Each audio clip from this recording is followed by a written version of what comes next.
Hello and welcome to But What If I Soar podcast. This is our first episode. We are very excited and we just want to kind of give a little bit of information about what the podcast is going to be covering. So, our podcast is going to be covering just life events in general and just how we maneuver through life because it has its ups and downs. But we are going to focus on mental health, which mental health is a part of life, right? And so we really are going to cover that as well as current events because we both like to know what's going on in the world. And, that does impact our mental health as well. So that is really what our podcast is going to be about and just having like a good dialogue between friends and Mhm. family And about, family. what's going on with us. So let's kick it off. All right. I think that was a good way to, kind of describe what we want this space to be about, right? We are mental health professionals. So we have a lot of experience around that, but we also have life experiences that relate to mental health. And we like the ratchet sometimes and we like the things that are going on. So we will talk about those things too, but we're always going to try to tie it back to mental health because something that you said earlier, that mental health is a huge aspect of all of our lives, whether it's things that we may be going on with us personally. But I think, when we think of mental health, we think of, you know, who might be hallucinating or having delusions or somebody who's talking to themselves. And so while that is an aspect of mental health, more so mental illness, really, but mental health is such a broader concept. So we really want to make sure to bring all of that back to, the actual concept of mental health. So yeah. So we want to start off every podcast with like a high and low, right? What's been going well for us during the week, maybe something that we are anticipating and we're trying to prepare for, or maybe something that just was just very unpleasant, during the week. And so, Sam, do you want to start? So I like this idea. Dom came up with this because I think that it's important to check in with your loved ones and friends. Oftentimes we, especially being in the helping field, most people think that we have it together and that even if you have overcome something in your past, a lot of times people feel like, oh, they're good, like they wear it well, so I have to check in on them. And I think me and Dom could both agree you need to check in on your strong friends because For people could sure. be going through the mud and be wearing it very well and you wouldn't even know, but inside they're really struggling. So I really like that we are going to start each podcast with this. So let's go with my highs and lows of the week. So some highs are my 9 to 5. I put in a application for a new position. I'm Yeah. excited. I'm more so excited because this position was advertised about 2 years ago, and I was asked to apply for it, and I did not because it was right after my mom had passed, and I was in the mud, like in it too. Yeah.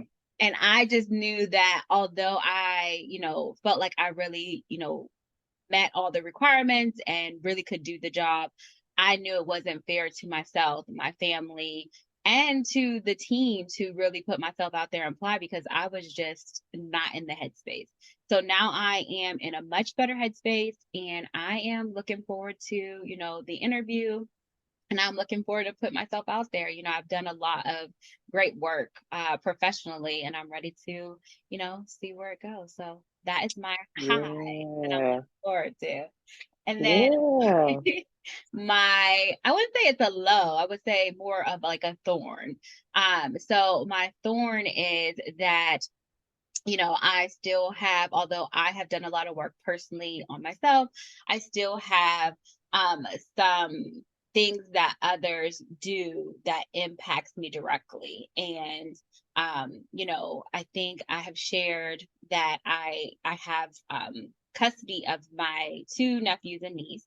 And unfortunately, with fortunately and unfortunately is Fortunately, we get to raise and love these children and give them the care that they need. But unfortunately, is when you are caring for children who are not physically yours, you also have to deal with the different aspects of others in their life. And that comes with challenges because things may take place that you personally would not have done, or you are not in that headspace or in that place, any longer.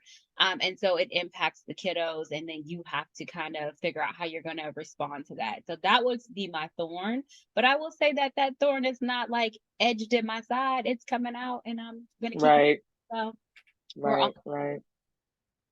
What about you? I really, I really like, the putting yourself out there for the job, right? I think it's so nice that that opportunity came back around in a time when you were ready to pursue it, right? And that doesn't always happen exactly the way it shows up initially, right? So the fact that it's coming back around at a time where you're feeling better is a good thing.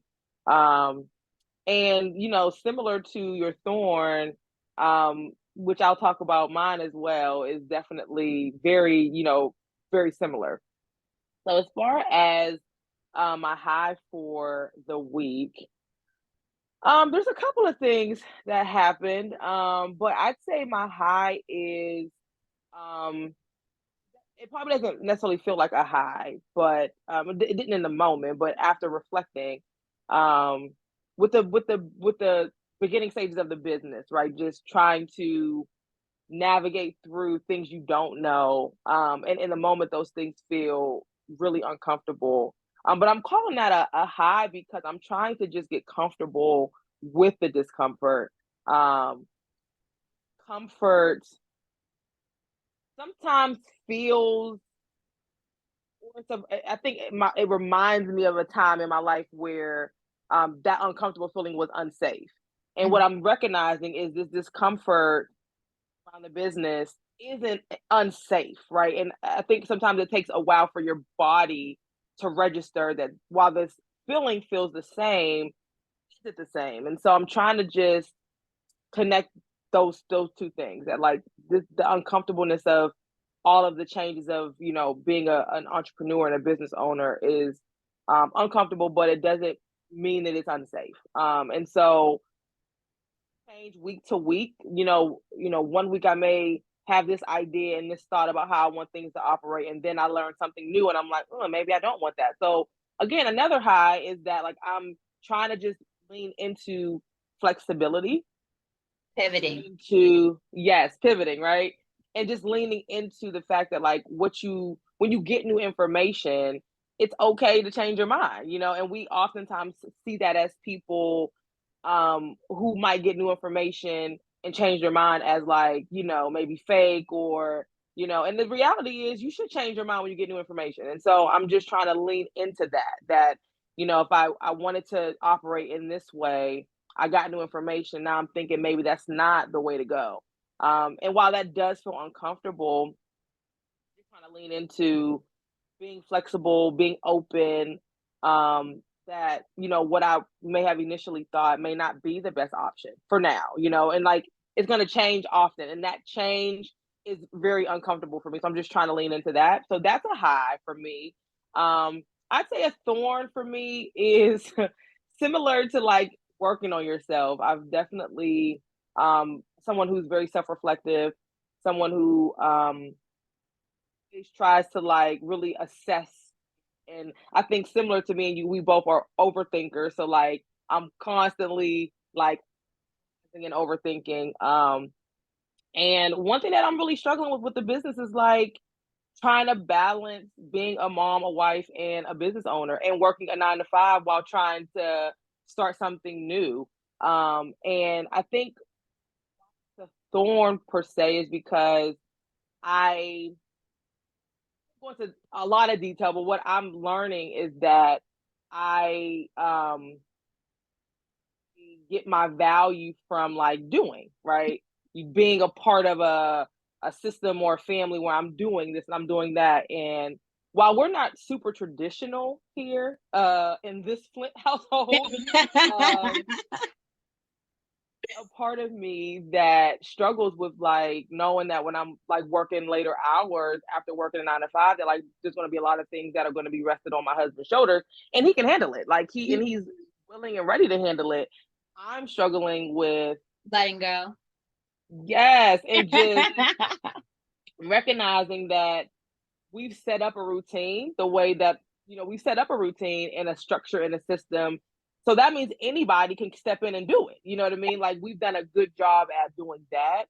And just trying to like remind myself that is this venture into this, being an entrepreneur and a business owner is part of my role, right? That my role isn't just, doing the things that wives, can do, doing the things that moms can do. And that looks different for everybody, right? I don't want to necessarily generalize that moms and wives do certain things, but like the things that I get to do in this home as a wife and a mom, I appreciate, I love, I enjoy. And I had just reminding myself that like venturing into this is going to take you away from some of that stuff for a while. My therapist was kind of helping me kind of figure out that like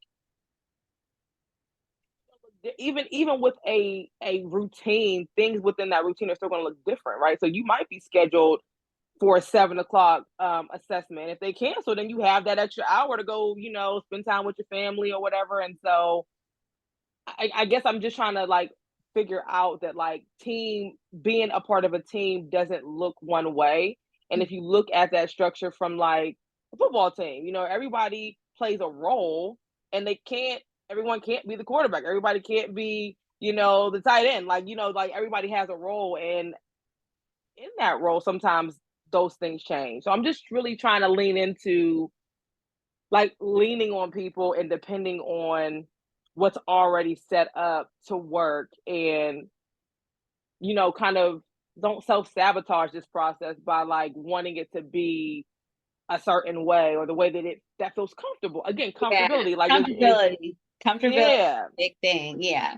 And yeah, the good thing is that you have what a lot of people seek is a great partner, right? Your partner hmm is very supportive of your goals, which I think is huge, right? It's very yeah, important.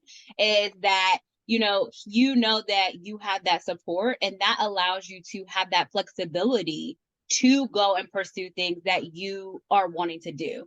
And you are so much more than just a mom and a wife, right? You were Dominique before you were a mom and a wife.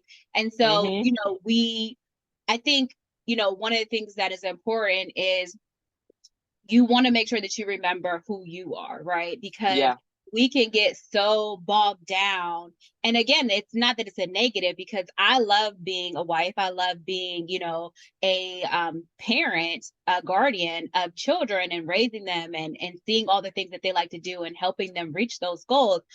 yeah, However, I am a goal oriented person, right? So hmm I thrive in having a goal. If I do not have a goal, I am lost in this world. And so yeah, I have to also make sure that I'm feeding myself, right? I'm feeding the desire yeah, that I have, because if I'm not doing that and I'm losing who I am, I'm not going to be able to function as a mom or function yeah, as a wife in the capacity that I need to, because I've lost myself, right? And a part of who hmm I am in those roles is who I am individually, right? And so, like, I think yes, that's important to remind yourself, like, you could be a killer mom, you could be a killer wife, but you also have to cater to yourself first. You have to feed yourself, yes, because if you're not feeding yourself, you have no nutrition to go and do these other roles. So I think like yeah, that's important, and I'm glad that you are thinking about that, and have a great supporting partner, and that, like, again, what your therapist said, just because you take a moment to not, maybe you didn't do bedtime that night, doesn't mean that you won't do bedtime again, right? Doesn't right. mean that there won't be another bedtime. And he's still getting the bedtime routine done. He You're just is. having someone fill in for you, and that's fine. Like, hmm you Right. need those experiences so that you can do the things that you want to do too. In the same way, I'm sure it goes with your husband. He has things that he wants hmm to pursue as well, and you will play that supporting role for him too, so Yeah. he can achieve those goals. And I think that that's important, because you're also teaching your son what that looks like to have a good partnership, right? And that's Absolutely. really Yeah. important. Yeah. Yeah, that's true, and that's the ongoing work of someone who is, really trying to show up and be the best version of myself. And that's gonna look different, as the years go on. But in this moment, in this season, like I do want to be someone who um is modeling certain behaviors. And to your point, it is good for, my son to see, that daddy can step in and do the same things that mommy can do. And the thing is, it really is just me, because he's often like, I can do bedtime, I can put, I can do this, I can do that. And I'm like, no, Yeah. I got it. And so it's really about me just really like relinquishing some of that, uh those duties, and knowing that they can get done by other people, and it doesn't lessen my value, right? It Yeah. doesn't lessen, because I think that's the biggest thing too, is that we get our value from some of these things, and we don't, when we think that's the only place our value can come from, we close off opportunities where we can get more value in other ways. Like I'm constantly growing, constantly wanting to challenge myself, so who knows where else my value can come from. And so I don't want to limit myself by the only place my value can come from, because I know that that's not true, but I'm not really allowing myself to explore that if I'm just, again, stuck in, not wanting to let go, not wanting to relinquish some of these duties, and just kind of allowing myself to soar, you know what I Yeah. mean? To see where I was else gonna I could go, say, being fluid, being fluid. And I think, Yeah. that's a good segue into what this podcast is about, right? So when we were talking, we've been talking about a podcast for a while. Forever. And, I think every time we're around each other, we have these long, in depth discussions about, what's going on in the world, or just talking about, social issues, talking about things in the mental health field, things that are happening with us personally, professionally. And we always are going in, like, even our husbands are like, all right, like, come on, we're at a party right Wrap now. it up. Um, Wrap it you up. guys are talking about this really right now. But, Mhm. it's just something that feeds us and we really like it. And so we Yeah. thought, because we love having these discussions, we love, talking about things, we really wanted to create a space where, as young Black professionals, we could have a safe space to kind of talk to each other about things that are going on. But also, we have a lot of expertise in these areas, right? And I think that that's also another reason why we were driven to begin this podcast, is we're starting to pursue our own personal endeavors, professionally as well, but also that there's a lot of people who are giving information to people who don't really have the expertise. And that can be problematic, right? That can be a concern, because people who, just because you have a platform doesn't mean that you are handling that platform in a um, correct manner, right? And so, what often we're seeing is people who have a platform talking about things and giving their experience to others, and that can really adjust or mess with people on how they choose to pursue something. So, if you hear someone who has a platform talking about their experience with a therapist, it can really stop someone from seeking therapy, right? And we both know there's tons of different therapists, right? I mean, I've been in therapy, the majority of my life. And I've had some great therapists, and I've had some therapists who may have been great, but they just were not great for me. And so I really didn't get anything out of the exchange, but that does not mean that therapy in itself is a bad thing or it doesn't work for me. It just means that, again, that therapist and I weren't able to form that therapeutic alliance to really do the work that was needed. And so I had to go elsewhere.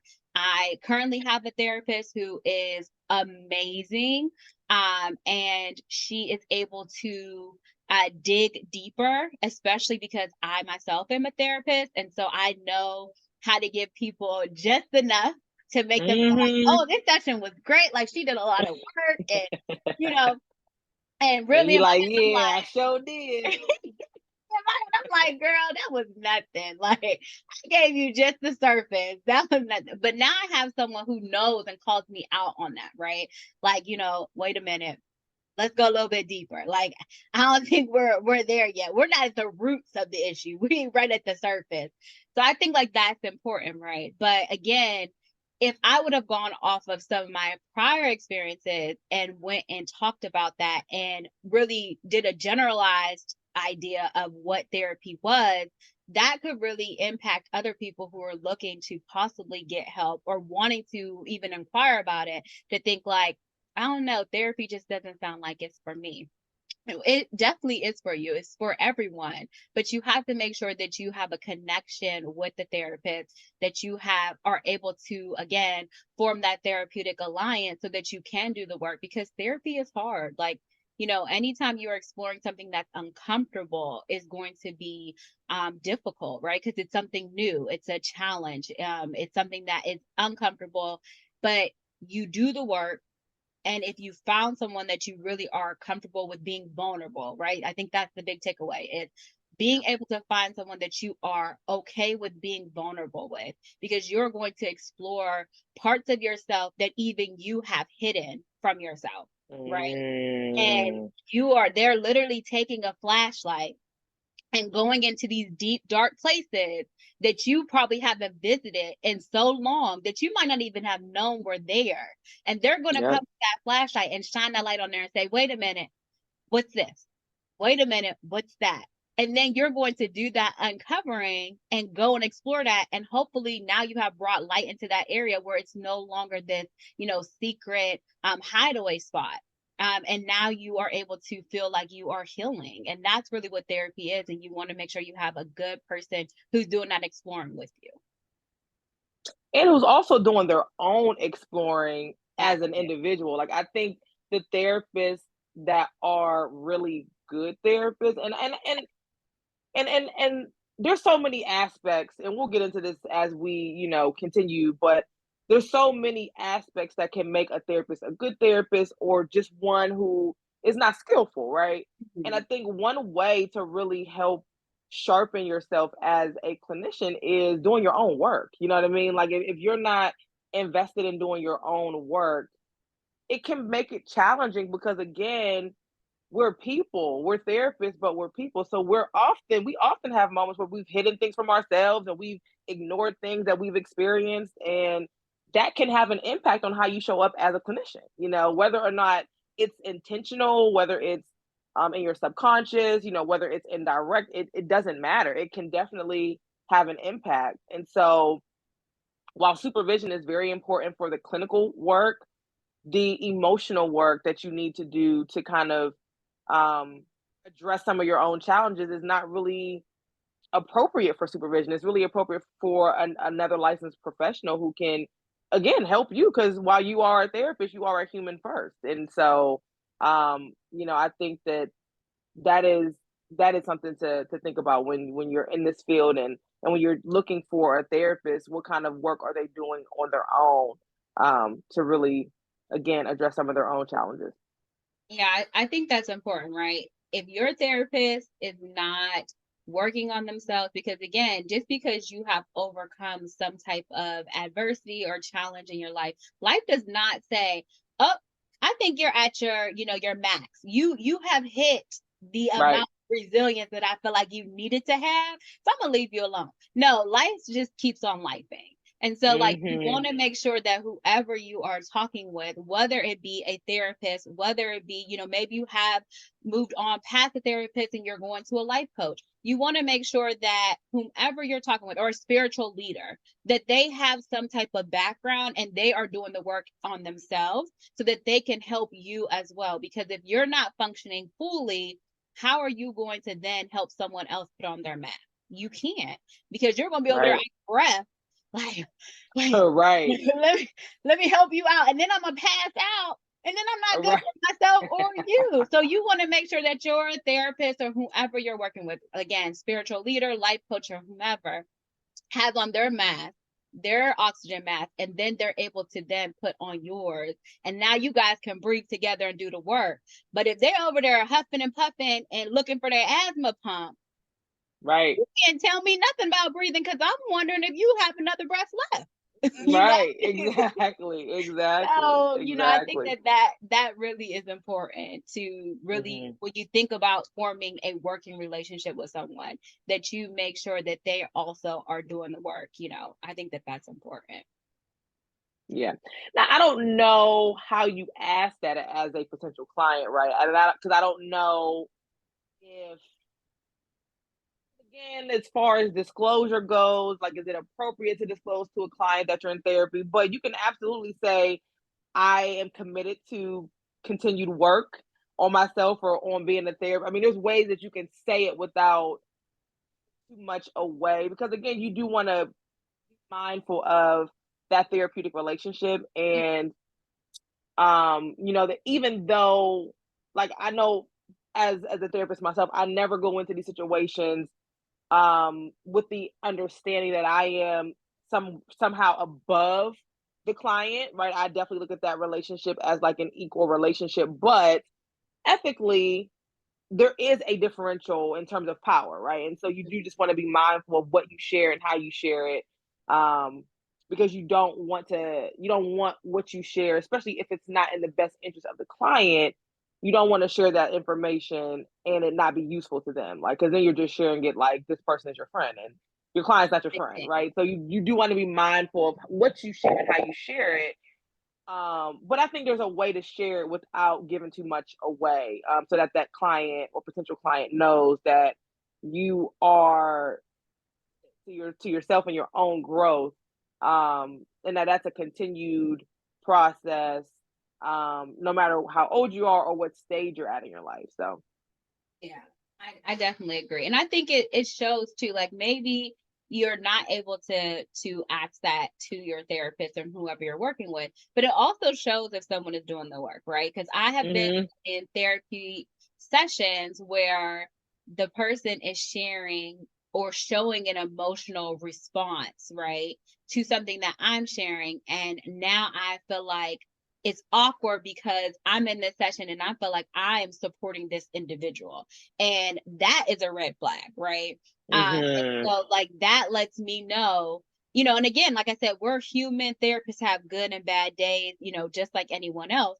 However, if you are doing the work on yourself, you're able to put that aside for that session, be present yeah, with that individual, and then you check in with whomever you're working with to go ahead and hmm unpack that, right?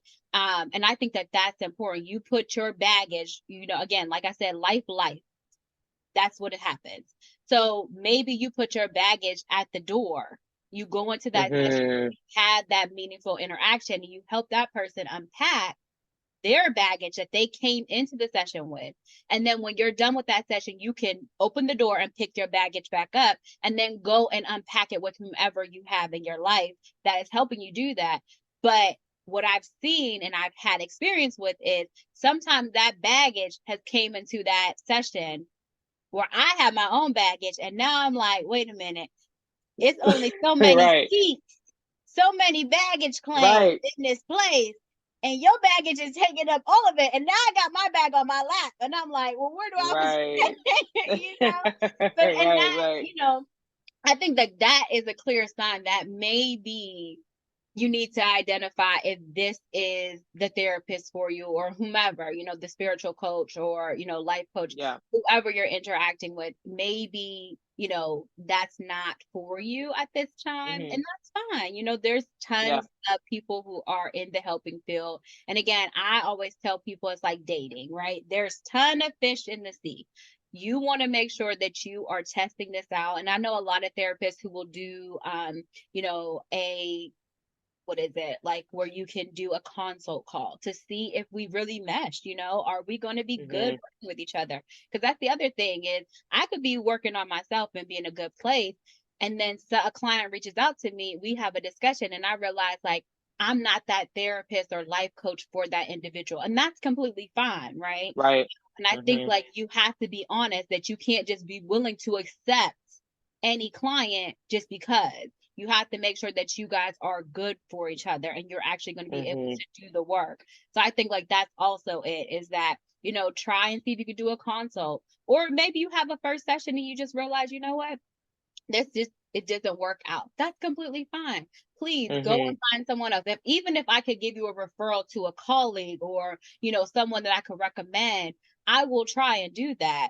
Um, Yeah. but again, I'm human. I have my own experiences and my own background.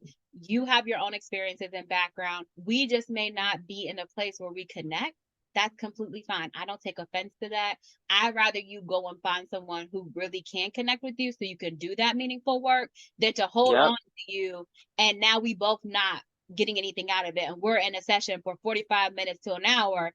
And it's like we're wasting each other's time. That's not Mhm. meaningful. And that's not why I got into this field in the first place. So I think that's Yeah. also something to check into. Yeah, I mean, I think those are really good points.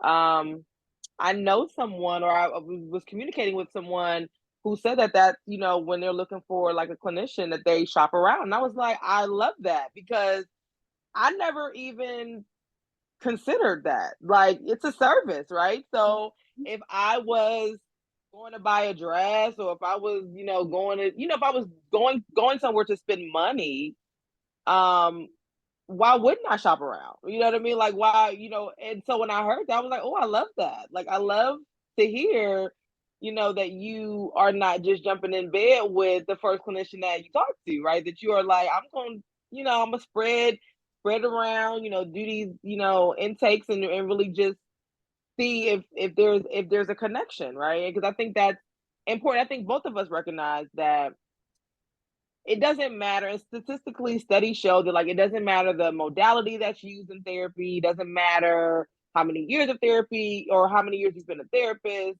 It doesn't matter.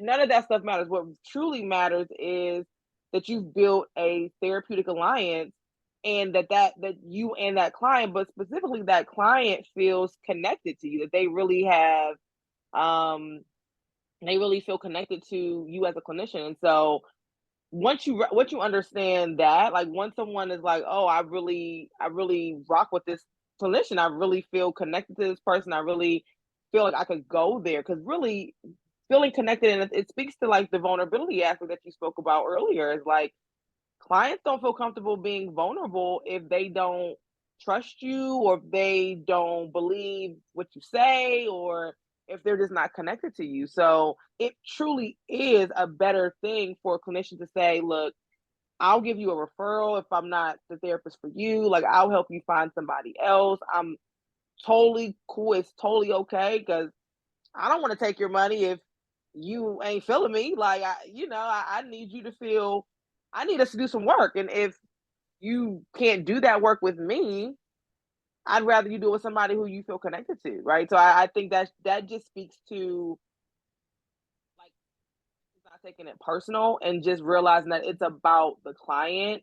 And like, it's also, I don't want to be working with somebody who ain't feeling me. Like, it ain't a good feeling for me either. No, it's not. And So if you've ever been in a session with someone and y'all not connecting, it is, and you're trying to, it's like pulling teeth, right? Trying to get out the little bit of information as possible. And it's like, by the time your session is done, you as a clinician are exhausted. You're mentally exhausted because you over there doing flips, turns, all types of things to try to make it work. The client also feels exhausted because they literally have tried to figure out how they can maneuver to give you just enough so you feel like the session is worth it. And they didn't get anything out of it. So now you guys have both ended this session, and it's like, nothing was, accomplished. Nothing was accomplished. right. That client is feeling just as bad as they were when they first walked in. You are exhausted because you're like trying to figure out how you can pull information. And it's just like, it's not helpful.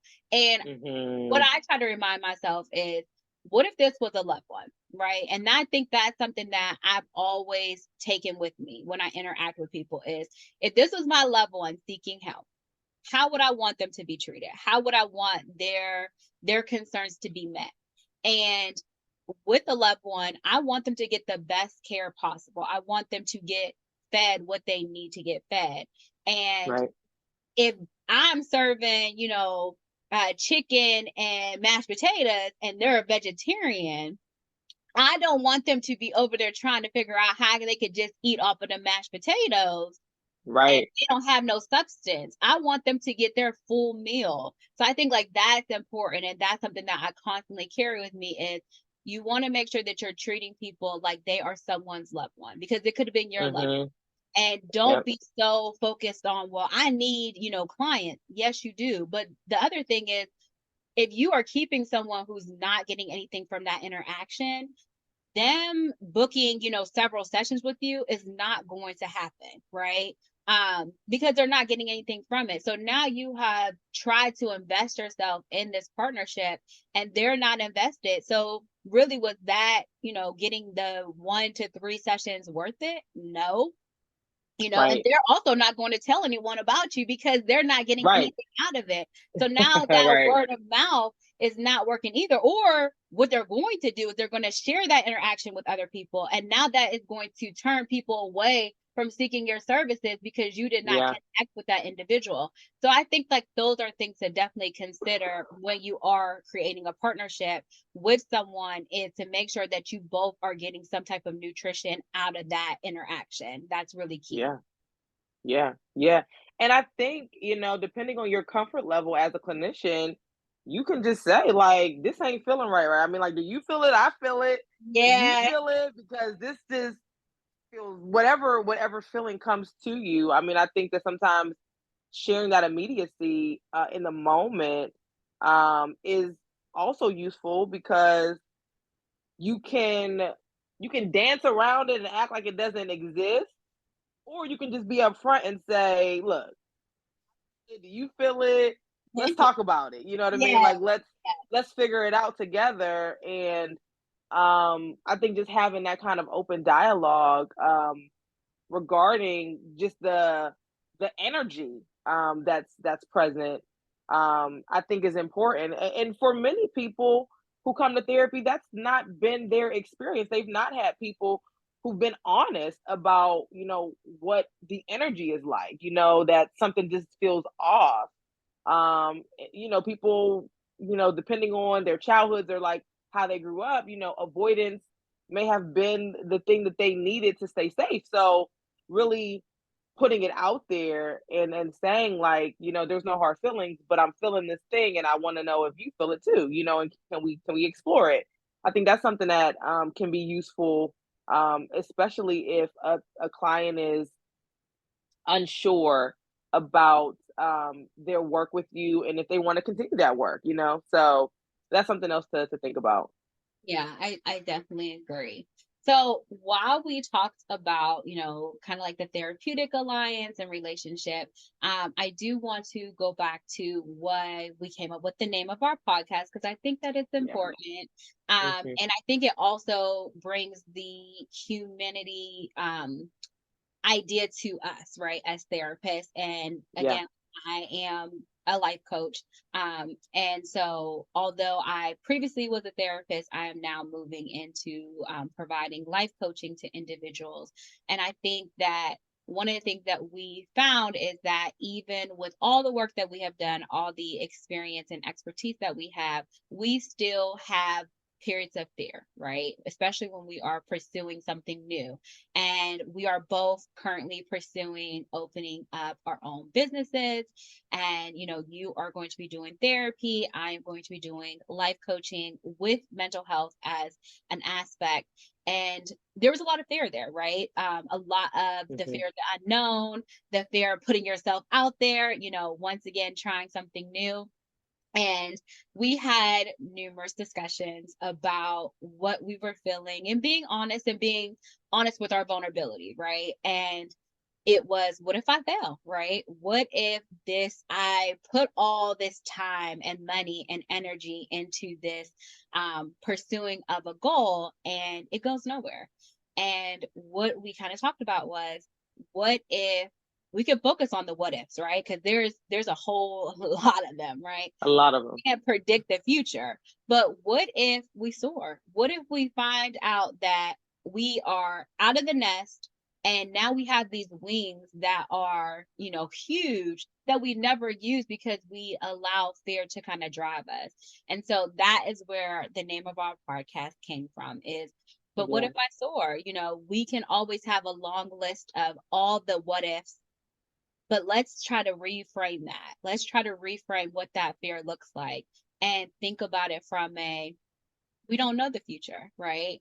And even if it's where, it's scary, it's uncertain, we have wings, right? And Mhm.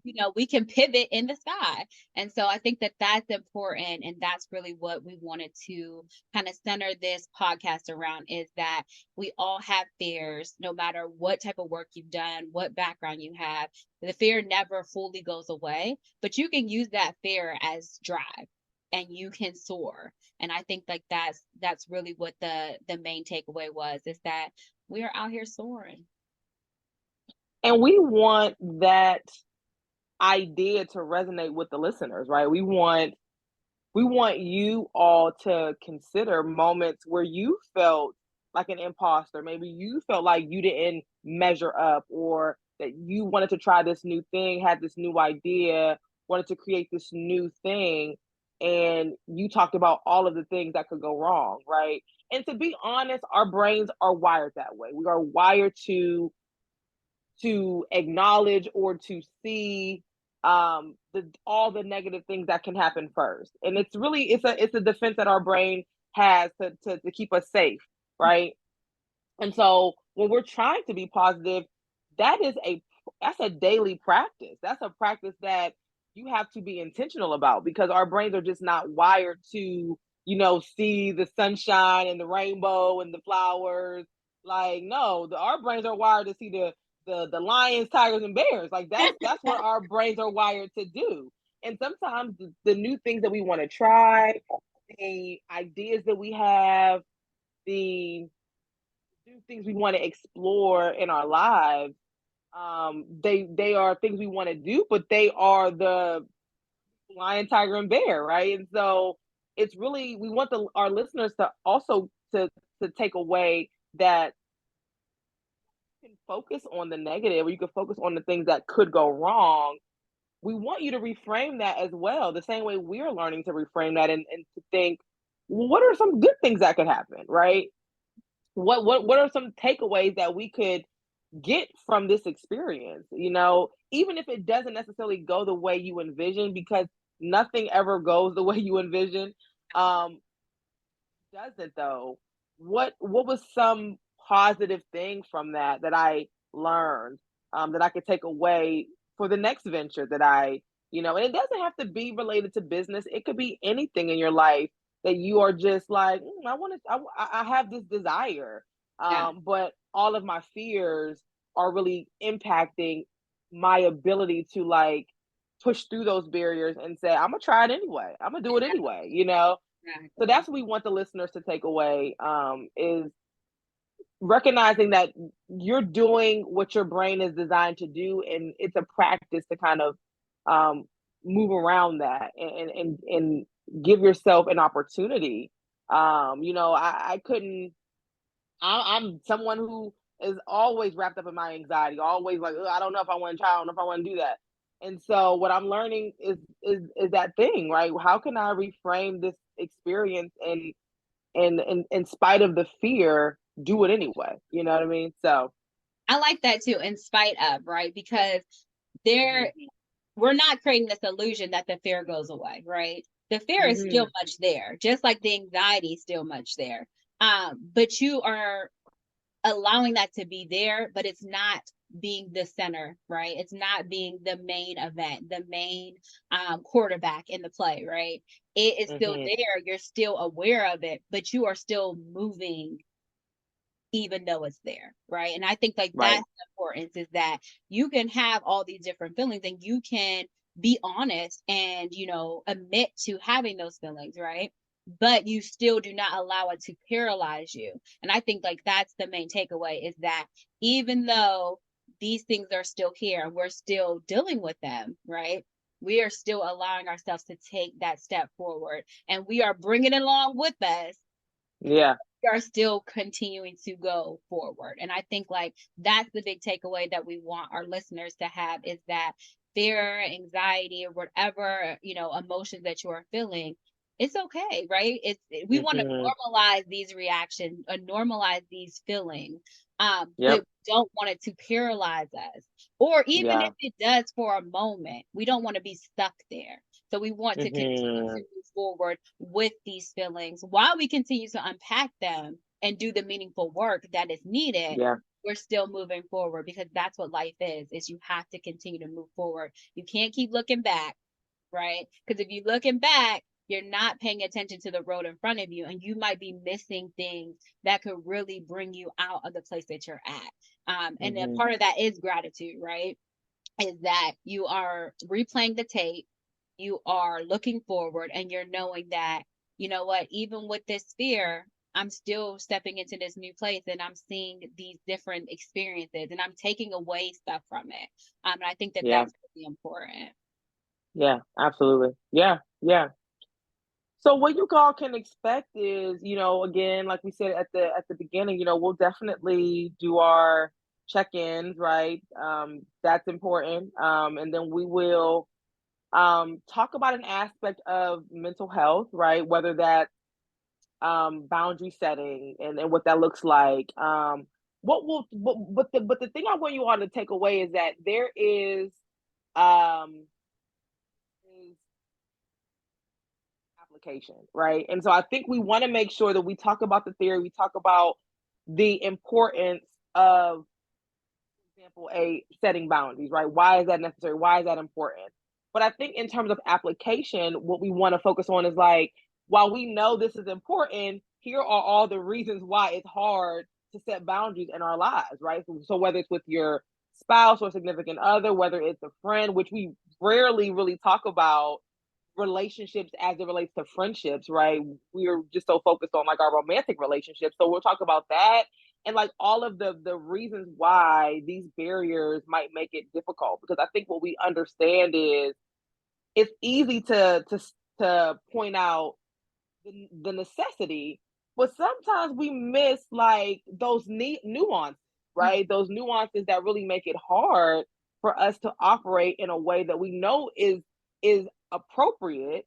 And that's just because again, we're human, right? We know what we should do, but sometimes when the music is playing and we're faced with doing that thing, there are so many barriers that get in the way. And so we really want to make sure we talk about that from a mental health perspective, but also from a personal perspective and from just like being a regular person navigating through these situations and why it might be difficult. And then hopefully, if there is time to maybe talk about a topic in the news or something that's going on, we can really kind of talk about that, but really add our own twist to it in terms of including the like maybe the mental health component of that.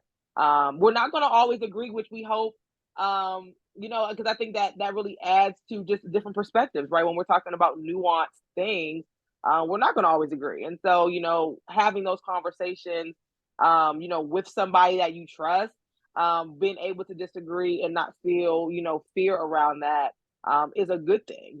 So we want to highlight that as well.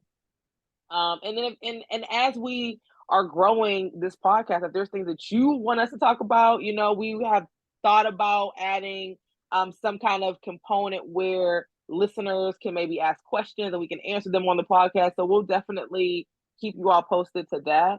But that's really what you can expect from the podcast. Anything you want to add there? I think you covered a lot. We definitely want people to be invested and also get your questions, answered. Like I said, I think Dawn pointed out, we have our own experiences, our own backgrounds. So we're not always going to agree, but how do you do that in a respectful manner, right? And just because Hmm. you don't agree doesn't mean that that person is wrong or you're right. It just means that you have a difference of opinions, and that's completely fine, right? And I think that that's healthy to have that dialogue, and maybe, we can take something away from that interaction. So I think that that's important. I really think, you know, the overall focus, and one of the things that I am covering with my life coaching is to help people become more resilient, right? And a part of resilience is to know that we all face challenges, we all face adversity, and just things, hurdles that we come across, and how you can maneuver through that as gracefully as possible, but also honor that experience. And I think like that's the other takeaway. A part of this podcast is that we are going to be talking about things that are happening in the world.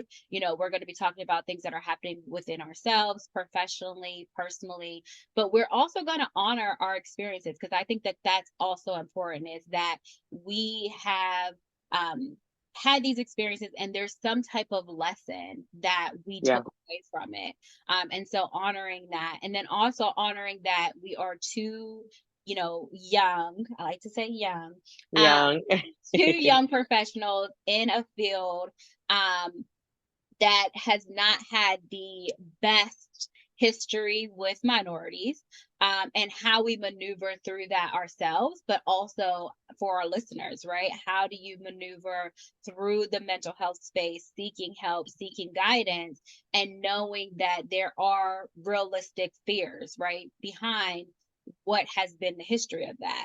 And so I think that we're also going to highlight that and talk about it and have honest discussions. I think that that really is the takeaway, that we want to have honest, vulnerable, informative discussions about different things. And so we want you guys to be a part of that journey. We want you guys to, definitely check in with us, on our social media. If you have questions, comments, concerns, definitely, write to us, access things. If you want it to be anonymous, that's also something that we are definitely, pro for. But we want you guys to be a part of this journey as we are growing and soaring together. Mhm. We want you guys to learn to soar as well, and just have it be a beautiful experience. Yeah, absolutely. Yeah. So I think one topic that we definitely wanted to, just briefly touch on, um, in the media this week, there was a lot of conversation about the Titanic and um and trigger warning, because we are going to talk a little bit about some of the things that happened as it relates to the Titanic and the submersible, I think is how you pronounce it. And that there were also around the same time that this stuff was going on, there was also a story about migrants from Libya who were on in transition to Greece, and during their journey, um, 700 people or 600 people were on a boat, and it went down, and some people were recovered, but hundreds of people who were on that boat were not. And not a lot of coverage was given to that story. Lots of coverage was given to the story of the individuals who paid $250 or $250,000 to go to the bottom of the ocean to see the Titanic. And so as we were talking about maybe the first topic that we wanted to touch on, we recognize that these two stories are very touchy and emotional for people, but there's so much that I think and that we thought was just very interesting about how these stories um, got highlighted, in what ways were they highlighted, who highlighted those stories, who didn't highlight those stories, and all of the discussion around worth and who is deserving of worth and who's deserving of resources being put together to recover you, and all these things, right, um that I think are very interesting when you think about these two stories. So what kind of thoughts do you have about these two stories? So the first thing that came into my mind was, like I said earlier, we like to be informed on things that are going on in the world. And the way that the media covered these two different events, right?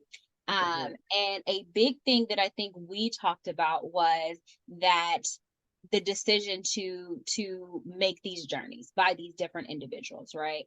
And how that was framed. So the ability to make a decision to go to the Titanic, right? Having the means to do so, versus Mhm. making the decision to go on this journey um, out of necessity, right? And I think Right. like that in itself is a whole discussion, right? The Mhm.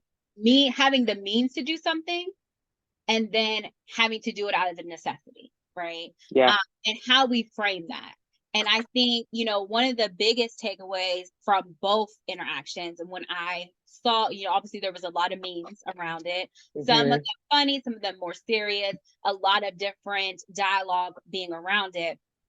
I think a big thing that was missing, and I did see some people covering it, but I did not see it as much from the media standpoint, was that you have individuals who had the means to go and experience something that the average person will never be able to do, right? And they are able to go and discover things, and experience things that are out of reach for a lot of people, right? Right. And I think for most people in general, spending 250,000 to go and have this experience, especially when there's so many people who are struggling to have their basic needs met, Mhm. was met with a sense of, I don't want to say disgust, but a sense of just not really being empathetic to the loss of life, right? There's loss of Mhm. life on both of these On ventures. both sides. Yeah. And I think that because of what a lot of people are dealing with, there was a loss of compassion and empathy for those on the venture to explore the Titanic. And but on the other side, I think that there also was a loss of compassion and empathy for the individuals who were trying to migrate, to Greece. And I think that oftentimes what happens is when we personally have not experienced or do not, kind of recognize what someone's journey is, it's kind of like a nuance to us. It's hard for us to have compassion and empathy for that individual because it's something that we have not experienced ourselves, right? And Mhm. so I think that was a big takeaway from me on both of these things, is that you had individuals who were literally trying to go to a place for a better life, right? And then you had individuals who were, something was going on in their life where they wanted to explore something that was new, something that was exciting for them, and they decided to go on this venture. And the the drive for both of those things is very different, right? Yeah. One is taking a break from the, regular days of their life, right? Whatever. And I'm sure their life was much different than mine.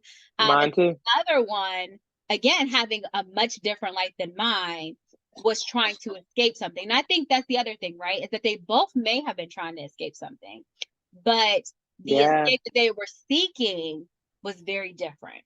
And how that Yeah. was covered has been very different, right? And I think that there has been more coverage on the individuals who lost their lives trying to pursue, um, this, new, exploring of a place that most people will not be able to visit. And then you had these individuals who were trying to escape something that probably left them in a fight or flight the majority of their life. Yeah. Unfortunately, in pursuing a different life, they both have, lost their lives. And I think that Yeah. that was the takeaway from me, and just how people view these things, right? One is more deserving of coverage than the other. Um, and even like right now, I was reading an article on CNN, and their coverage was in regards to, they had interviewed some of the individuals who were on the boat going to Greece. And one of the takeaway was that they were saying, if the, lifeguard, or not the lifeguard, but if the, coastal guard would have left us alone, we would have been fine. All right. And obviously the Coast Guard has a job to do, right? Right. And there's some discussion in regards to if the maneuvers that they did impacted the boat, if they were a little bit more aggressive and that caused it to capsize. And again, that's a discussion that, obviously will continue to happen as they do more investigation. But even if that is the case, will there be anything done about it? No, because in most people's eyes, the migrants were in the wrong, right? They were doing Yeah. something that was illegal. They Yep. were doing something that was wrong. And so there will be no real um justice, I guess you could Yeah. say, Mhm. if the Coast Guard was a little bit more aggressive on their pursuit of pursuing these individuals that caused this, great loss of life. And I've heard numerous times of, well, they knew what they were getting into. They knew that it was a risk. And that, again, it's uncomfortable for me because it's like, we all know about climate change, right? We all know about just the impact of just the weather and things like that. And what if in our comfortable places, what if we were living in some of these war zones? What if we were living in a place where resources were very, very limited? Some If of us are. That's the thing. Some of us are in this country. Some of us Yeah, are living in those kind of places.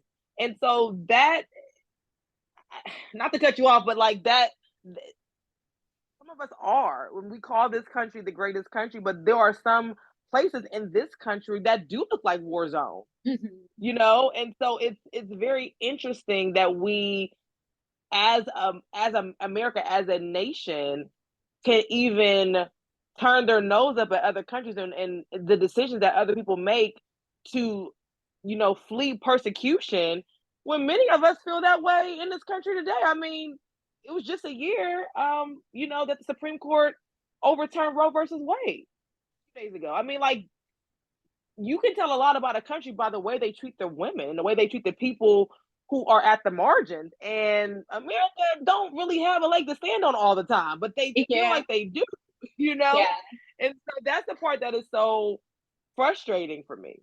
yeah. I also think that that highlights another point, right? Is that as Americans, some of us have experienced adversity on a larger scale, right? And some of us, there's places in the United States that don't have access to clean water. There are places in the United States that do not have access to electricity. And, and that is shocking, right? That is shocking. And I think that a lot of people, when they hear that, they're like, no, that's not true, but it is, right? It Um, is. and again, I've done a deep dive on these things, and I'm like, what? This is in America. But the other thing is that I think one of the things that has helped with tricking people, right, is that they may be in similar boats, but in their mindset, their boat is so much different than this other person that they can't even recognize and admit the similarities. So in their head, they're still above that other person. They're still above that other experience. And so when it comes to having empathy or compassion, they don't even think about it because in their mind, they're so far away from that, right? I would never Yeah. be in that boat. I would never break the law. I would never, and until it actually is where the light is shined on them and they are having to actually live in that reality, I don't think that they can even start to unpack that, right? They can't even Yeah. fathom what is happening and why they're so similar, right? Again, you may not be actively every day, thinking about your life and your limited resources, but you might have a version of that, right? And in your mind, you might have minimized that version, but it's still your reality, right? Like you said, there are Hmm. places where, kids wake up and they are faced with, how can I safely get to school?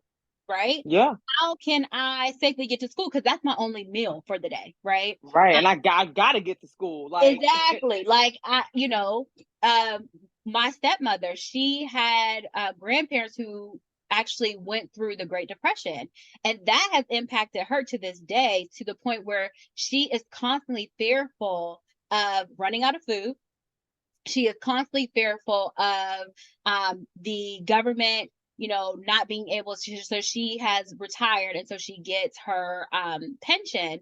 She also gets Social Security, and she's always fearful of her Social Security being cut, right? And so she keeps mm, a certain amount of savings, which to most people are like, you're saying you don't have any money, but you have a savings. But in her mind, that is temporary. That is not Yeah. something that she can count on. So every month she is fearful that her pension and her social security could be cut at any moment. And she lives in fear, Mhm. right? That is a Yeah. realistic fear for her because she's had Mhm. family members who actually went through the Great Depression, and she remembers them telling her stories about having to boil boots and trying to get some type of substance, running out of food. And although we are so much further along than where we were when the Great Depression happened, in her mind, that is a reality that can happen at Yeah. any day. And so that's how she lives her life. And she's constantly reminded. I think for a lot of people, they don't live in that reality. They don't live in that prior experiences of their loved ones and things like that. They have really reduced the reality of which they lived in, and they have this Yeah. false sense of comfortability of, well, that could never be me, right? That would Yeah. never be something that I would do. I would never break the law in order to save myself or my children or my family, right? But when we sit That's a down great. and we actually unpack that, girl, there's nothing in this world that I would not do to save my kids that are in my care, my husband, my dogs, you know? And I Right. tell them all the time, I will go to war, you know? Mhm. I I would do some things for my family. But Right. that's because I have a realistic conversation with myself. I know that we are all just one tragedy away from being in someone else's shoes, right? And that's a constant reminder, and that's something that I live with daily is that you never know when life can happen to you. And I think that a lot of people forget that. A lot of people are living in the that would never be me.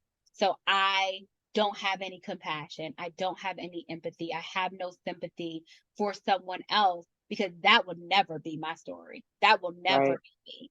And I think that that has really shown up in how we view these migrants who have lost their lives compared to all the search and rescue efforts of these billionaires, right? I'm not Mhm. gonna lie, I think that also some people don't have a lot of sympathy or compassion or empathy for the billionaires who've lost their lives. Yeah.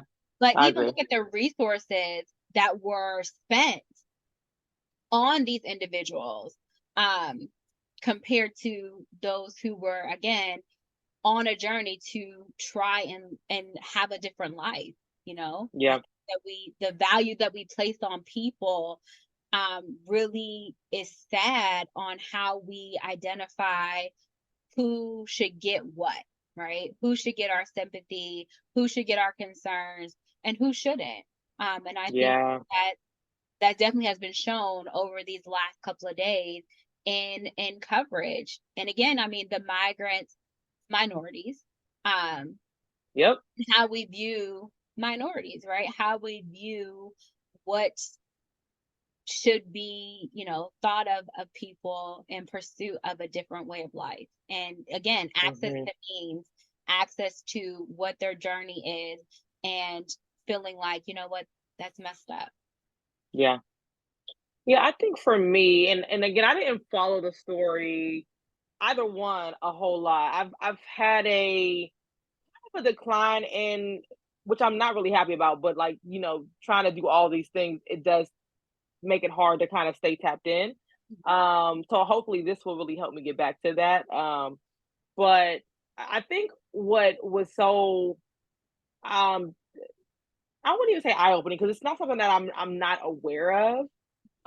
But I think what often bothers me in many situations similar to this, or not even similar, but just in general, is who we decide is deserving of our empathy and our compassion and our care. You know what I Mhm. mean? We are a society that really struggles to we struggle at calling people in and caring for people, and we're so quick to throw people away, and if we think that something that someone has done is um there's no coming back from, there's no way to repair that particular harm, then they're not deserving. And I am someone who believes that, like, not only can I be someone who is harmed, but I can also be someone who inflicts harm. Like we all are capable of doing those things. And so it was very on brand to me for so much coverage and such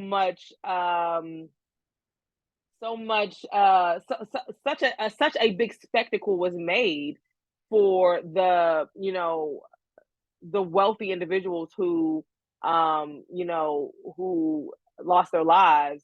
And not as much of a spectacle was made for the individuals who were, like you were saying, really trying to um, remove themselves from uh, the quality of life that they are living. And what I think the biggest thing that frustrates me in these conversations is the lack of ability that imperialism has made on that. Like, how many of those countries who are seeking asylum or trying to get away have had their resources sucked from their countries by rich countries who have and looted and taken from these countries? So that's why I get so frustrated, because while you're pointing your finger at what you shouldn't do or what those people shouldn't have done, where's your understanding of what other countries who have wealth and resources have done to those countries, who are now like, you took all of our stuff and now we need help, we need support, we need to get away. And so and again, I don't know specifically, you know what has been done to Libya in terms of imperialism, but I'm quite sure if I did some research, I could find, I could find some information about, a European country or United States or some other rich nation that has taken from that country. And so and so that's on a macro level. So on a micro level, when I think of, states and cities in America that struggle with resources and access, what what what has been taken from those countries, or what have been taken from those states and those cities, and specifically what have we decided, again, because we decide who is worthy and who is deserving of resources in um a life filled with access to resources and just a quality of life. We've decided that places, in this country don't deserve resources. So we fund our schools that way, we fund our communities that way. We take from these communities who we think are just not deserving, who are not worthy of clean water in their communities, who are not worthy of access to resources in their communities. Like we've decided that, these states, these cities, they don't deserve it. So I think that's what makes it so frustrating to me, is we always talk about the effects of things, but we don't ever talk about the causes. What has happened? What caused the effects to be the effects? I think it's a very disingenuous conversation when we don't, when we have conversations about all of the many evils of this country and of the world, but we don't ever want to talk about the thing that happened before, like what caused these things to be what they are, and what are we actually doing differently, right? Yes, So when that's we're talking, important. yeah, right, what are we doing differently? What are we going to continue to do the same thing for the next 40, 50 years and then scratch our heads like we don't know why things aren't changing? Well, it's not changing because we are deciding that these things don't deserve our innovation, they don't deserve our creativity, they don't deserve us thinking outside the box, they don't deserve, I think the biggest thing is, they don't deserve a conversation with the people closest to the issue, Yeah. right? Like, we're making decisions about individuals who are seeking asylum or seeking a better life, deciding that these people are bad people, but we're Mhm. also not willing to communicate with them and say, why was this your choice? What's Exactly. going on in your life and in your world that this was the option? Because I think, to your point, individuals were escaping things, but they were escaping things in a different way. Their means of escape were different. Their reason for escape was different. Um, And I also want to say, I don't get any pleasure out of making jokes and having, a laughing moment about these billionaires who died, because they also deserve our care too, I don't necessarily agree with, you know, the ways in which they've probably been able to acquire their wealth, but that doesn't mean those people don't deserve, care and sympathy and compassion. Like I still, because again, those people were victims of capitalism too. They just thought that they were on the other side of it. They thought that they Yeah. were in a place where they were protected, but they weren't. You know what I mean? And so, those are the things that I think really stuck out to me. And while I didn't follow these stories closely, I think the themes around these stories are what we see all the time. You know what I mean? I think you just can take out a story, but the elements of those issues are the same, and so that's always what is just challenging to me, because I don't know if we're getting to a place where we'll ever be able to reel those things back in and really start to have empathy for other people. And interestingly, the way that we've been taught empathy is like putting yourself in someone's shoes. But I read a book by Brene Brown called Atlas of the Heart, and she essentially, what they did was they researched 87 emotions, or emotional experiences, and empathy was one of those things that they researched. And what she found from her research was that empathy is not necessarily about putting yourself in someone else's shoes, but it's about listening to people's stories and believing their stories, even when those stories do not necessarily align with your own experiences, right? So it goes back to what you said, is when we don't think that those people's experiences are valid, we have a hard time connecting with those people. And so empathy is about believing people even when their reality does not align with yours. And like, how many of us can do that? How many of us struggle to do that? Why do we struggle to do that? What elements show up in those stories where you have this visceral reaction to not connect yourself to that experience? I think those are all questions that I think we should all ask ourselves when we are struggling to see people's humanity. Yeah. And I think another part of it is that some people have this idea that there always has to be a hierarchy of places for people, right? Yeah. And I think that there is comfortability in that, right? And that notion of I am here, this individual or these groups of people are here. And as long as that is never, interchanged, I am comfortable with that, right? Um, Yeah. and it allows me to find some type of comfort within the space that I'm in, to know that yeah, it could be worse, but it will never be my reality, right? And I Hmm. think, what you talked about is being able to, even though these are the current stories that we're hearing, we can always interchange those, right? And the thing, I was Hmm. having a discussion with someone the other day, and I was saying, the thing that's so crazy to me is how we as Americans view migrants, right? When America is built off migrants, right? It's Right. Right. literally where all of these different people, some by choice, some by Right. Some by force. but all of them came from somewhere else outside of Indians, right? They were here first.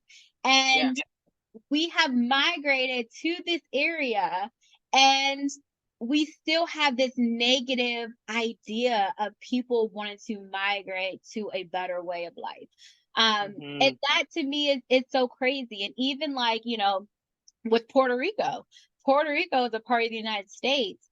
And one Yep. of the things that I learned during Hurricane Maria was there is this tax that those who live on the island have to pay. And although Puerto Rico is very rich in resources, very, very rich, a lot of their resources are taken and shipped off to the United States and other countries. And Hmm. for the people who actually live in Puerto Rico, even though they live in this very rich, land, they have to pay so much more for the products that are coming from their actual land. And so Mm. think about people not having the means.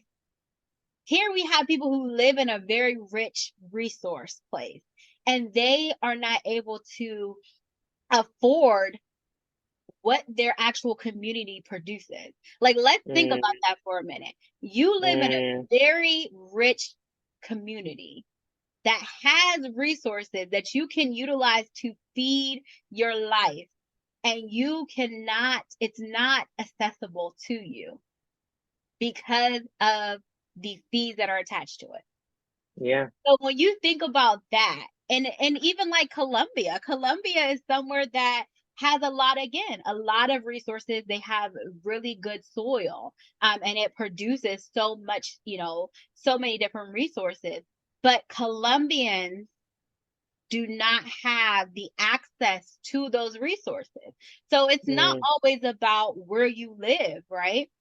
You can live somewhere that has unlimited resources, but it may be where there has already been some type of hierarchy put into place where you do not have access to those resources. So you have to live in an unjust society, whereas mhm, you see what could be yours. You are experiencing these things. And a lot of times the people who are picking up these resources do not have access to them, right? So, like, I think like mm, that's another discussion, right? Is that we have people who see these things.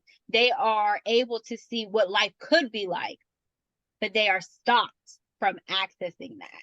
And I think like that also creates that, well, I see what is there. I want it. I have a desire to access it. So I'm going to figure out how I can have access to it. And I think yeah.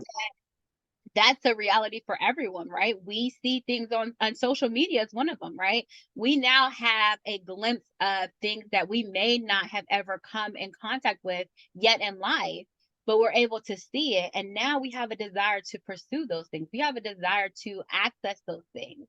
And a part of that desire is, I'm going to figure out one way or another to meet the need that I have, whether Mhm, it be legally, illegally. It does not stop me from wanting that. And I think mhm, that that's a part of a discussion that a lot of people are not willing to have, because, again, that hierarchy that they have placed themselves in is to say, this person is beneath me. It's not interchangeable. They will never move up. And as long as I keep my place in line, I'm good with it. There's a mhm. movie that actually kind of talks about this, and it's on Netflix. I think it's called, the name escapes me right now, but basically there are these levels, right? And I forget how many levels there are, but there's this food that it's like crazy amounts of food, and it drops down per level. And obviously those at the top are going to have the first, grab of it. But what Mhm. they found is there's actually enough food for everyone. But the people who are higher up are so greedy that They're they hoarding. eat and hoard Oh, okay. food to not allow the people beneath them to get it, because the thing is that they had access to it. They were able to get it. They don't care about those beneath us. And even there's one gentleman who, after he's done eating, and he's stuffed himself. He's like, can't even eat anymore. He's still trying to eat. He actually spit on the food as it goes down, because the people beneath him are beneath him, right? And Mm, that is how I think a lot of people view certain issues, is not that they're going to spit on the resources, but that they are not even able to think about the people underneath them, or mhm. people who don't have as much access as them, because that will never be them. And then there's the idea of, well, I pulled myself up by my bootstraps. Yeah. So if I could do it, what is preventing you from doing it, right? So if I was able to enter the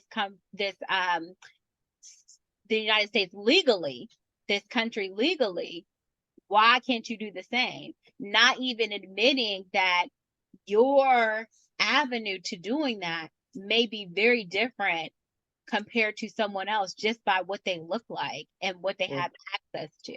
And again, yeah. I think that that's missing from the discussion. And I think that that has been, again, this story is something that is currently in the news and we are, talking about it. But I think that we can replace those stories with so many other stories and it'd be the same song and dance. And I think that that's something that we are missing as a society is having these realistic conversations about how if we interchange these things, the same um the same type of information is being missed each and every time. And Hmm. again, I think it's just how people view it, how we've been taught by those who are in more powerful positions to kind of convince us and put these rose colored glasses on us, where we then have this hierarchy of ideas of, well, I'm never going to be in that position. I am here, they're there. So they did it all wrong and they're the person who should be prosecuted and not have any empathy or sympathy for them. And I think that that's a tale older than time is over and over again we Hmm. see Yeah. Yeah. Yeah. I think I think that it is going to take a lot of honesty and a lot of um people who feel it's going to take a lot of honesty, and for those people who do acquire or who do have that power, because when you talk about the hierarchy, what you're talking about is power. People have power, and in order for us to live in a society where everyone has what they need, which is true equity, that we have to be willing to lose something. And I think that is the challenge is what are we willing to lose so that other people can win, right? So that other people can have a life they're deserving of. And this kind of goes back to like what I was saying earlier in my thorn discussion is like people are deserving of feeling worthy just for their existence, not for what they produce, not for what they can provide you, what they can bring to the table. It's people are deserving of worth for merely existing. So how can we get to a place where we don't see those migrants as bad people or as undeserving of survival and of access to a life that is not filled with traumatic events and complex trauma, but like how do we get to a place where we see ourselves in those people? And I don't know what the answer is, but I think it is something that I would like our listeners to think about is like, in what ways have you maybe shown up being someone who has negative things to say about someone or somebody's choices because it's something that you think you wouldn't do? How has that ever shown up for you? And in what ways is that helpful to this discussion about people being able to live a life with access to their basic needs being met? How have you contributed to that same conversation? And um, how can we recycle this conversation to because what I often find is that the same people who struggle and who like point the finger are also people who don't like oppression, but are okay when they're in a position to oppress people, right? yes. Like there Yes. are people who recognize oppression when it's being done to them, but Mhm. don't recognize the oppression when they're the oppressor. You know what I mean? And, Exactly. and my fear and my concern for us as people is how do we get to a place where um we don't become the people that we despise, that we don't become the very thing that we hate, right? And that just speaks to this culture in America, right? Is that like it's want the oppression when it's done to us, but we don't even see it as oppression when we're doing it, Exactly. And so I just want us to be able to have a conversation where we can step out of how we truly feel to see it from a different perspective. And I will say I don't have the easiest time doing that. Like when I feel strongly about something, sometimes it's real hard for me to listen to people who I vehemently disagree with. You know what I Mhm. mean? But I think it is important, as I get older and as I have, deep conversations with people and just, I like to know things, I like to learn things. I am starting to see the benefit of reading conversations that by people who I just don't agree with. You know what I mean? So I think we owe it to ourselves as a society to really try to see where we could be contributing to some of the hurt that people experience, some of the pain that people experience, even if that's not our intention, Yeah. because we're all coming to these situations with our own life experiences, our own beliefs, our own values, and by design, we're not going to always agree. But how do we do that in a way that is respectful and that is truly honoring the other person's humanity, whether or not you agree with what they've done, but you're still able to honor that that person made a choice, with a certain set of certain set of circumstances, life experiences, beliefs, and values that maybe were different from you, but that's how they chose to live, and they still deserve to be seen. They still deserve to be seen. Period. They still deserve that. So.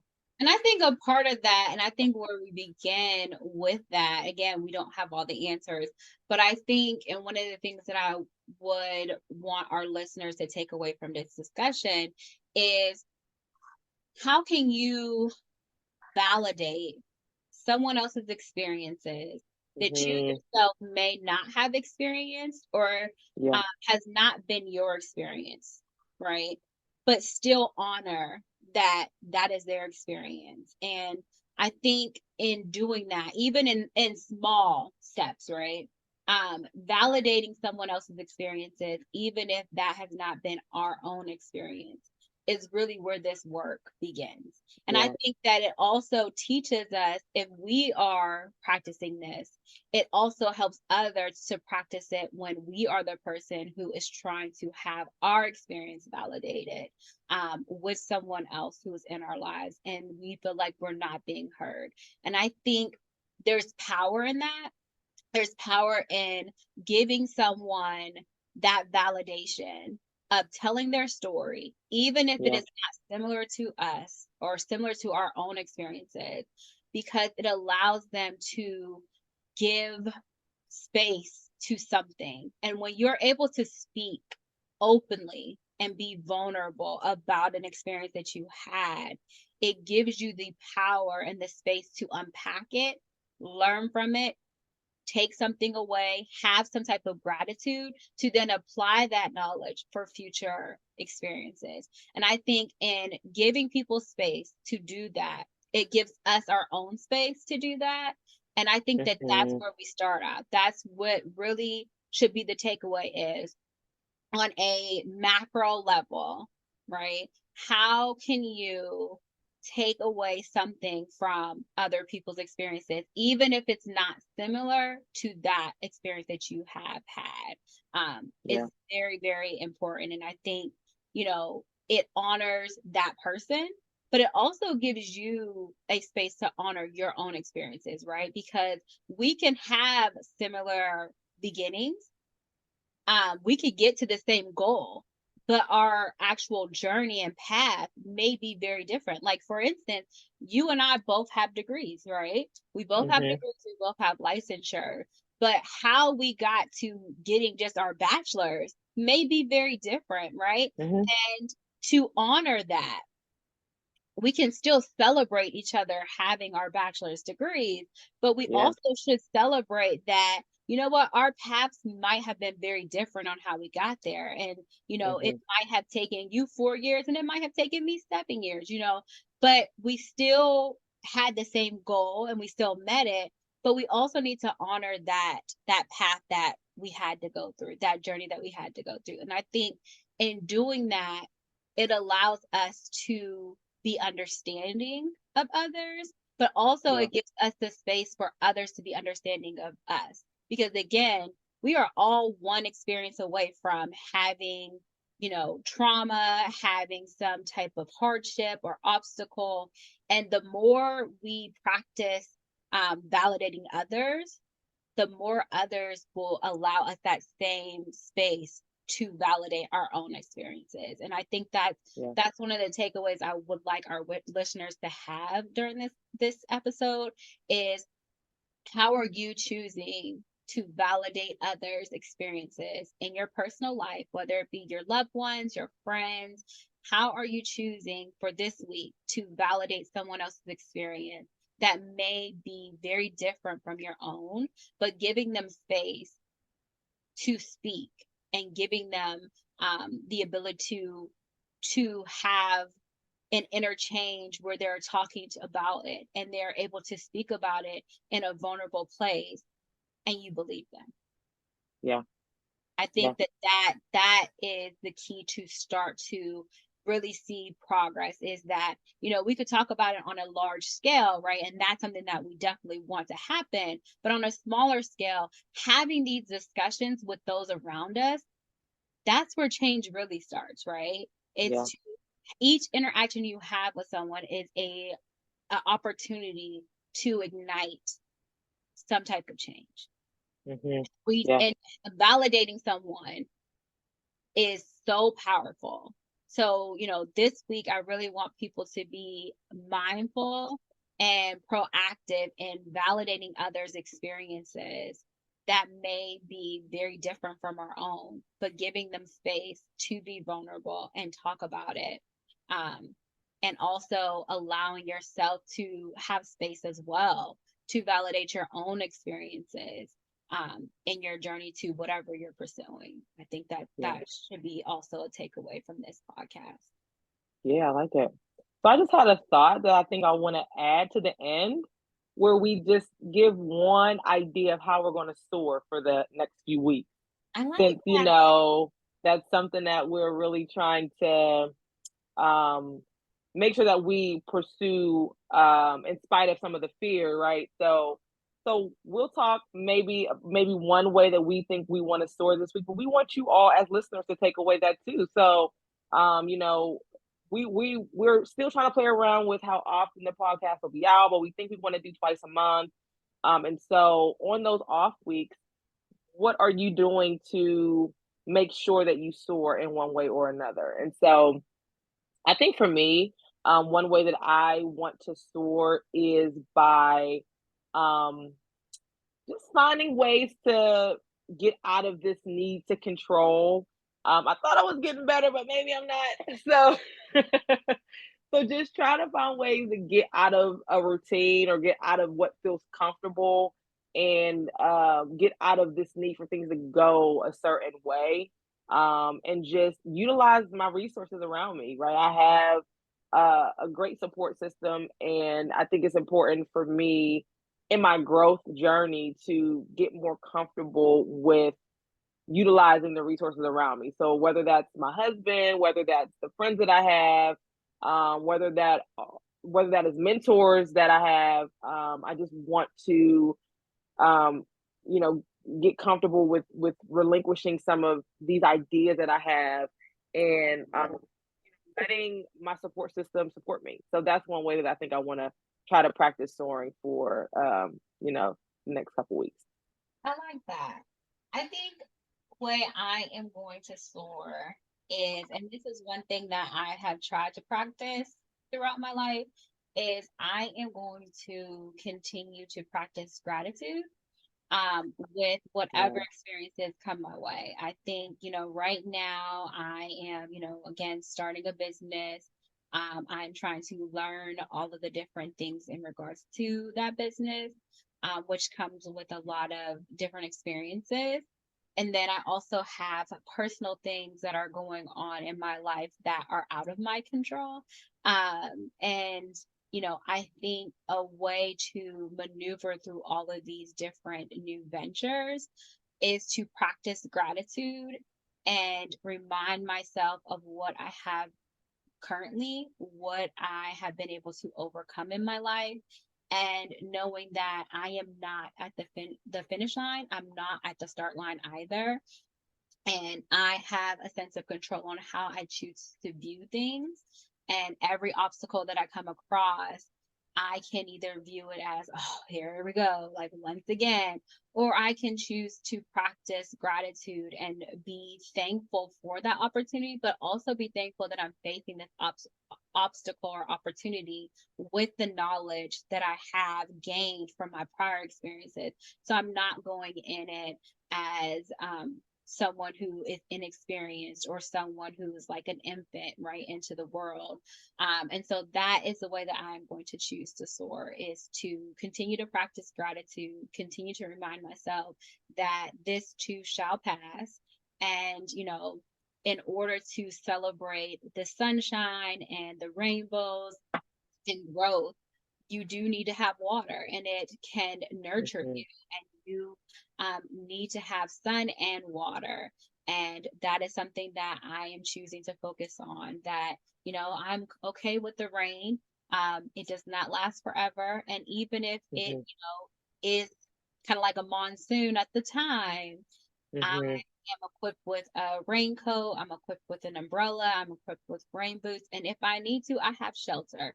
And so that is what I'm going to choose to focus on for these next coming weeks, is that I have the tools and the resources to get through whatever I am facing. And it too shall pass. So that's Yeah. choosing. Yeah. Yeah. So before we go, let's plug our businesses because we really didn't do that a whole lot this episode. So, um, my business is Free to Be Counseling Services. It will be to provide individual counseling to Black women who struggle with anxiety, stress, people pleasing, boundaries, self trust, and just living an authentic life and really wanting to help Black women do that. And we can spend more time talking about that, but from some of the conversations that I have had with Black women, it's just been challenging for them to find another a Black therapist that they can connect with and they can show up as their full self with. And so that is why I decided to start Free to Be Counseling Services. I'm licensed in Pennsylvania. I'm a licensed professional counselor. So if you know anybody who struggles with those issues and are looking for a dope counselor, you can go to my psychology today. I have a Facebook and an Instagram. I'm more active on Instagram right now. So uh, my IG is free to be counseling services, but there are underscores between free to and B, and then counseling services is one. So check out my psychology today. I'm also going to be on the Therapy for Black Girls directory as well. So if you want to, and my website is almost done, so I will have that up and coming pretty soon. But yeah, check me out, and if you have, if you know any Black women who are looking for support, and send them my way. Yes, she's a dope therapist, so definitely hit her up. And my service is called Social MacGyver. My website is up, and my I do have an IG, a LinkedIn, and a Facebook page. Um, on like Dom said, I'm more active on my Instagram, which is just Social MacGyver. And I am providing life services, life coaching services for young and middle-aged women who are dealing with like just life challenges, and wanting to build their resilience, wanting to build their self-confidence, learning to advocate for themselves, and just learning how to ignite their inner social MacGyver. It is something that I'm very passionate about. I am a certified life coach. I also am a licensed social worker. However, we will not be entering a therapeutic relationship. I do have resources on my page if you are looking for a therapist that you are able to access. Psychology Today is one of them, connecting with your insurance. I do like to tell people that although I am licensed, I am not going to be doing a therapy relationship with you. But a big focus is just kind of helping people ignite different hardships and obstacles in their life and coming with innovative ways on how to do that. I'm someone who is a firm believer in, from personal experience, I feel like there is not any type of obstacle that you face that you're not able to come through. I think, do I think that the journey is challenging and hard? Yes. I am not someone who's going to make it seem like it is rainbows and butterflies, but if you are truly willing to do the work, you're truly willing to go through the mud. I'm someone who will go through the mud with you, and we will be able to come out the other side. And then you will take that knowledge that you gain from that experience and be able to apply it for future experiences. Because again, just because you have healed or overcome something does not mean that life now says, all right, we're gonna put a placeholder here. They're good. They showed us who they were. We're gonna leave them alone. That's not true. So I want women who, you know, are going through grief, loss, just in an unsure place to please reach out to me. I have a lot of expertise and also personal expertise of just going through different struggles and being able to come out the other side. So definitely, you know, reach out to me. Or Dom, whatever you are wanting to pursue. And even if we are not able to assist with you, we definitely can connect you with other resources. Like we said, it's Mhm. important to have that therapeutic alliance. So we do want to make sure that the individuals we're working with, we are a good fit. And if we're not, no hard feelings, we can definitely refer you to some others who might be a better fit for you. But we just really want to normalize reaching out for help and knowing that life gets heavy at times and you don't have to take it all on your own. So definitely, you know, reach out to us. We also have a Instagram for our Mhm. podcast, which is But What If I Soar, all one word. And, you know, please reach out to us, message us with any questions, comments. If you have anything that you are wanting us to cover in our ongoing podcast, you know, please reach out to us. We love to hear from you. And again, like I said, we're on this journey together. We are still uncovering things personally, professionally, and we are looking forward to soaring together. So, Absolutely, absolutely. Well, that was a wrap for the first episode. I hope you guys come back. Look forward to again more content around mental health, but definitely content. Always our goal is to always connect it back to the mental health aspect. So we hope that this was enjoyable for you, and we hope to see you back in a few weeks. yes, and we will have a link to this podcast on Apple as well as on Spotify and YouTube podcast. And we will have like a snippet of this episode on our actual Instagram, which is But What If I Soar? So again, you know, definitely check the different social medias for us. We will continue to come out with different content. And we're here if you have any questions. Absolutely. Until next time.